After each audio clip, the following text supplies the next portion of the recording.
தற்போது திமுக செயல் தலைவர் மு க ஸ்டாலின் செய்தியாளர்களை சந்தித்து வருகிறார். பார்க்கலாம். அந்த பணியை நிறைவேற்றி தர வேண்டும் என்று தொடர்ந்து நான் கோரிக்கை வைத்து அந்த கோரிக்கையின் அடிப்படையில் மத்திய ரயில்வே துறை அமைச்சர்களுக்கு நான் கடிதம் எழுதி அவர் உடனடியாக உரிய நடவடிக்கை எடுக்கப்படும் என்று எனக்கு பதில் கடிதம் அனுப்பி 2015ஆம் ஆண்டு ரயில்வே பட்ஜெட்டில் அதற்காக முதல் கட்ட துவக்கப் பணியாக 7,35,00,000 ரூபாய் அதற்காக ஒதுக்கீடு செய்யப்பட்டு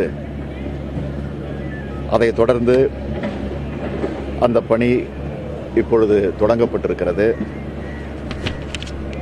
அதேபோல் மின்துறை எடுத்துக்கொண்டால் குளத்தூர் தொகுதிக்கு உட்பட்டிருக்கக்கூடிய சுமார் 80 கிலோமீட்டருக்கு மேலாக உயரழுத்த மற்றும் குறைந்த அழுத்த மின்தடங்கள் மேலே செல்லுகின்றன.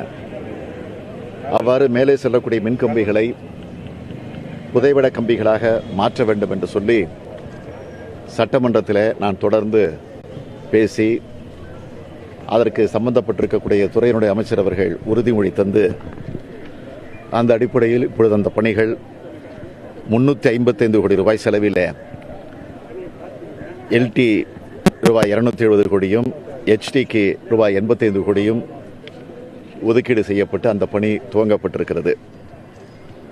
அதைத் தொடர்ந்து கணேஷ் நகர், நேர்மை நகர் மற்றும் அதனை சுற்றி இருக்கக்கூடிய பகுதிகள் சுமார் 50,000ற்கு மேற்பட்டிருக்கக்கூடிய பொதுமக்கள் பயன்படக்கூடிய வகையில் அவருக்கு சீரான மின்சாரம் கிடைக்கக்கூடிய நோக்கத்தில் 110/11 கிலோவாட் மற்றும் 33/11 கிலோவாட் மின் துணை நிலையங்கள்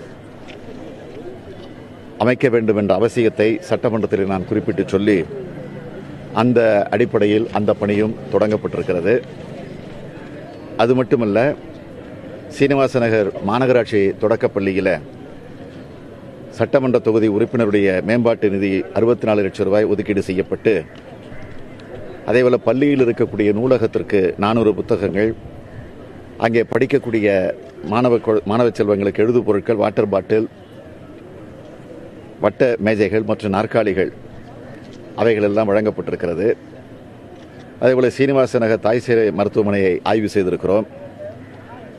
இப்படி பல பணிகளை இன்றைக்கு நாங்கள் ஆய்வு செய்திருக்கிறோம். இந்த பணிகள் எல்லாம் சம்பந்தப்பட்டிருக்கக்கூடிய அதிகாரிகளிடத்தில் வலியுறுத்தி வற்புறுத்தி இதை இன்னும் வேகப்படுத்தி விரைவாக முடித்து தர வேண்டும் என்ற அந்த கோரிக்கை வைத்திருக்கிறேன். அவர்களும் முடித்து தருவதாக உறுதி தந்திருக்கிறார்கள். அமைச்சர் விஜயபாஸ்கர் மீது நேற்று சமையல்காரர் அவர் பினாமியா சேர்க்கப்பட்டு கண்டுபிடிச்சிருக்காங்க வருமான வரித்துறை. ஏற்கனவே நீங்க பதவி விலக சொல்லி வலியுறுத்தி இது புதிய செய்தியா நான் கருதல. அவர் எப்போ 89 கோடி வருமான வரித்துறை RK நகர் தேர்தல் நேரத்தில் அவர் வீட்டில் கைப்பற்றினாங்களோ அந்த ஆவணத்தை அப்பவே அவர் பதவி விலகி இருக்கணும். அதை தொடர்ந்து குட்காவில் தொடர்ந்து அவருக்கு மாமூல் வழங்கப்பட்டிருக்கிறது. குட்கா போதைப்பொருள் உயிரை கொல்லக்கூடிய புற்றுநோய் வரக்கூடிய அளவிற்கு இருக்கக்கூடிய அந்த போதைப்பொருள் அதை பொதுமக்களிடத்தில் விற்பனை செய்வதற்கு அவருக்கு தொடர்ந்து மாமூல் கொடுக்கப்பட்டிருக்கிறது. அதை ஆதாரத்தோடு நாங்கள் சட்டமன்றத்தில் எடுத்து சொல்லியிருக்கிறோம். எனவே அது குறித்தும் கொளத்தூர் தொகுதியில் ஆய்வு செய்துவிட்டு தற்போது திமுக செயல் தலைவர் மு க ஸ்டாலின் செய்தியாளர்களை சந்தித்து வருகிறார். நேரலையில் பார்த்துக் கொண்டிருக்கிறோம்.